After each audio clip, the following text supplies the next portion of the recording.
Professor Engelder, I have a few questions about the gas situation here, and my first one is, what is this fracking? Can you tell me a little bit about it? Well, it's a process by which the rock is split so that gas can flow to the surface. Now, the very interesting thing is my expertise at Penn State is fracture of rock and hydraulic fracturing. In fact, I've run one of the real critical experiments here on the Appalachian Plateau that tells the operators which way they should drill when they drill horizontally. Now, fracking itself is the splitting of rock to make gas production easy. So it's kind of like a water pick that you would use on your teeth, pushing, opening it up and cleaning out? Basically, what we think of is that when enough pressure is applied to any internal cavity, the cavity will split, and basically rock splits that way. Now, I've heard when they do the fracturing, they use some chemicals in there. What can you tell me about these chemicals? Well, the water is the primary substance that causes rock to break apart. But in order to get water down in the well fast enough, one of the additives in the water is called a friction reducer.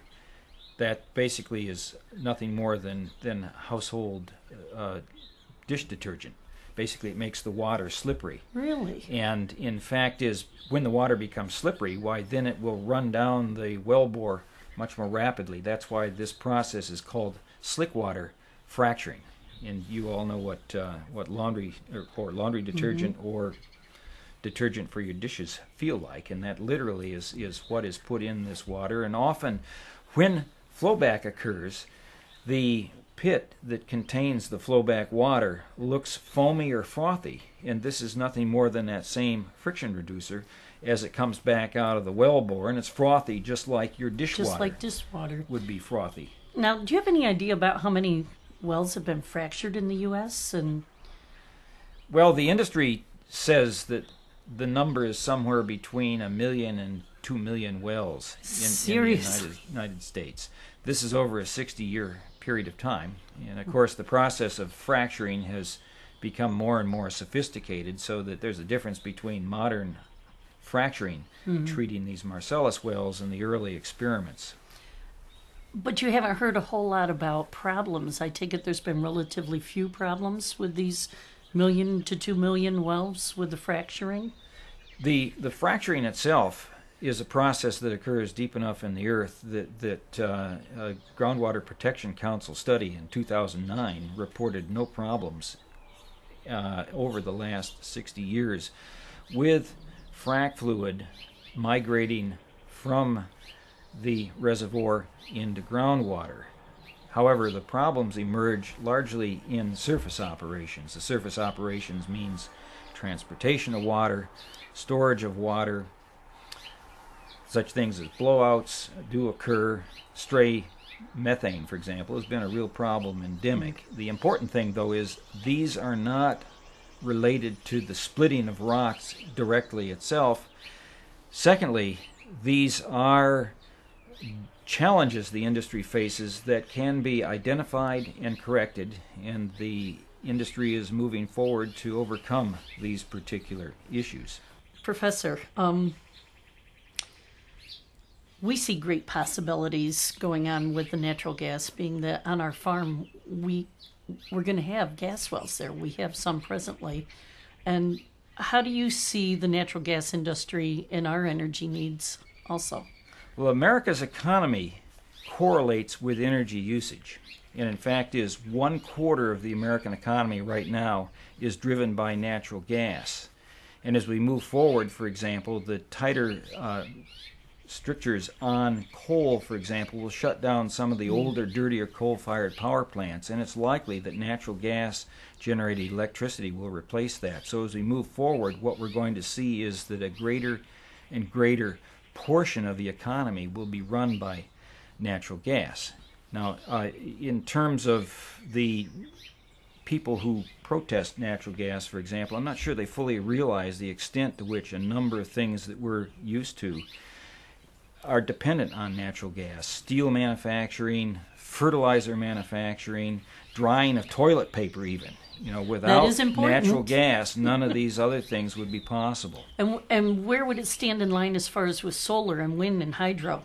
Well, it's very clear that we need to move towards a sustainable energy portfolio. However, the need for natural gas, as far as I can tell, will probably never go away. So far, we've tried very hard to find a substitute for manufacturing fertilizer. There is no substitute for natural gas, and so it will be required even as we see the fleet of windmills, a fleet of solar-generated electricity expand as we go forward. Natural gas will always have its place in the economy. It will not go away. Yes, I'm looking at the weather today thinking, I'm glad my house isn't solar powered today. Well, that's true. In fact, as we move forward with a combination of more wind and more solar electrical generation, there will always be a need to carry baseload. And one of the requirements of a baseload electrical generation facility is that it must be turned on and off on reasonably short notice. You cannot turn coal-fired power plants on and off to meet demand the way that electrical generation from natural gas can be turned on and off. Nuclear is the same. A nuclear plant runs at a constant rate year-round, and that will also be part of this electrical energy portfolio of the United States. But we will need, as we move to these more sustainable energies, something that can be turned on and off on short order, and it's going to be generation of electricity by natural gas. As far as the prospects and the reserves, where does natural gas rank? The amount of natural gas that's present within the contiguous 48 states will supply at least an order of magnitude more energy than there is in the form of petroleum in the contiguous United States. So there's a very important reason why it is that natural gas will play a role as we move forward. Now, I should point out, however, that these new technologies associated with hydraulic fracturing are being used to produce petroleum. And in fact, it's important to understand that in the last couple of years, American petroleum production has increased for the first time in about 30 years.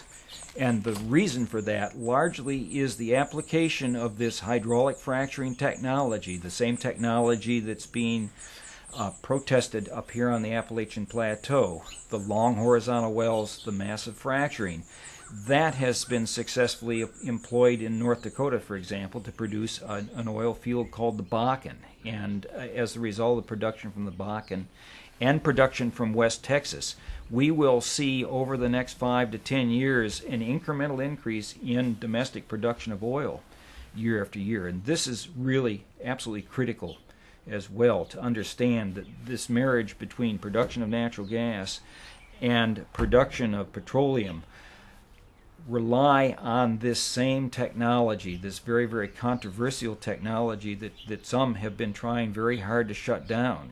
And as we move forward in our demands for energy, the hydrocarbon industry will continue to benefit from this particular technology. Now, again, I think it's important to go back and appreciate that people will say, can't we move to solar and wind, the renewables, faster and just dispense with the hydrocarbon fuels? And as far as I can tell, there are a number of things that will require liquid fuels. For example, airplanes.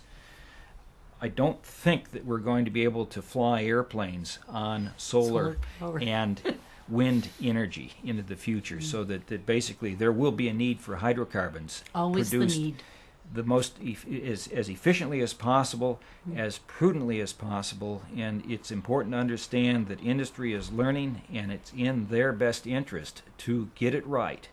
And it's not like they're ignoring the people out there that do have complaints. They really do think about this on a day-by-day basis. How can we do it better? How can we do it more efficiently?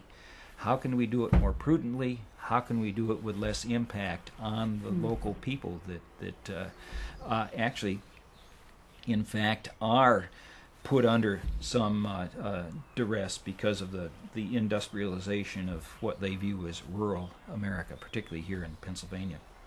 Beautiful Pennsylvania. Have you seen the movie Gasland? And if so, what is your opinion of it?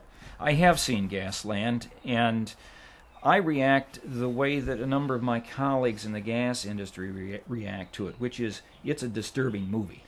In what way? It's very well done, and it shows the plight of people who have suffered in some way or another. Now, the movie has a really critical flaw, and the flaw is that there's a tremendous amount of innuendo in the movie. The innuendo, of course, is that all of these problems that you see filmed in that movie are a direct result of the gas industry, and in particular hydraulic fracturing. And it's important to appreciate, for example, that even if it is the gas industry that's involved, hydraulic fracturing in Pennsylvania, for example, is different from hydraulic fracturing in Colorado or in Wyoming, largely because the geological formations are different, and this distinction was not drawn. Then by innuendo, the most famous scene, of course, is a scene at the end of the movie where this guy in northeastern Colorado lights his faucet, and the Colorado Department of Environmental and Conservation has stated just over and over again, this is biogenic methane, that it's unlikely that this has much to do with the gas industry. If, in fact, it has something to do with the gas industry, it may be related to very shallow coal bed methane production, not a deep gas shale production like we have here in the Appalachian Basin. And, of course, there was this mixture of these different geological settings and whatnot that was put together to imply that all gas production is sort of like that's going to be seen in the northeastern United States. Look out, boys and girls, here it comes. And that simply is not true. Goes back to the old saying, if it's not 100% the truth, then it's a lie. He leaves out a little bit of the story, maybe? Yeah, one of the important things about Gasland is that it brought to the general public's attention the fact that methane is very, very common in the upper layers of the earth. In fact, if you're an astrobiologist, you'll point out that there are in the universe 3 or 4 of the most common molecules include ammonia, carbon monoxide, and methane, natural gas, so that this is not a substance that is rare. Then it turns out that in any area where petroleum has been generated naturally, one of the byproducts of the generation of petroleum, of course, is natural gas. And natural gas leaks upward through rock over geological time. By that I mean over millions and millions of years, so that literally over every source rock, the place where petroleum was generated, you'll find natural gas in the layers of rock above it. And I had a woman the other day call up and say, I want to move out of this war zone. What state can I move to? I want to get away from natural gas. To which you told her. And I sat down and I calculated the number of states that would not have natural gas in them, and the number is very, very small. I pointed out probably if you moved to Maine, you could get away from natural gas, but certainly many of the states that you might think of moving to, they have natural gas around in the layers of rock near the surface. Now, the other thing, of course, is natural gas is a natural product of the decay of a lot of organic material. Landfills, for example, produce natural gas. Rice paddies produce natural gas. And natural gas is very common as a hydrate in the Arctic regions, for example. Natural gas is incredibly common. So Gaslands has, beyond a shadow of a doubt, pointed out just how common natural gas really is. Of course, the innuendo comes about in terms of blaming all natural gas on hydraulic fracturing, which of course is not the case. As I've indicated, natural gas is one of the most common molecules in the universe. So I take it by your conversation here with me that you think natural gas is a beneficial source for our country? Well, to answer that question, we live with the relative luxury that we have as the result of the expenditure of energy. And we've seen mankind evolve through a set of steps that included first burning wood for energy. Then we went into the early part of the Industrial Revolution, and it was coal that powered that early part of the Industrial Revolution in the 19th century. Then in the 20th century, petroleum slowly replaced coal, and we are at a point right now where we've consumed about half the petroleum that's available on Earth. And we have to start thinking, we as mankind have to start thinking about another source of energy. And of course we're going to the renewables. But in the meantime, there still is the need for a liquid fuel of one sort or another. And I think what's happening is that we're transitioning from that era of a petroleum-generated economy to a natural gas-generated economy.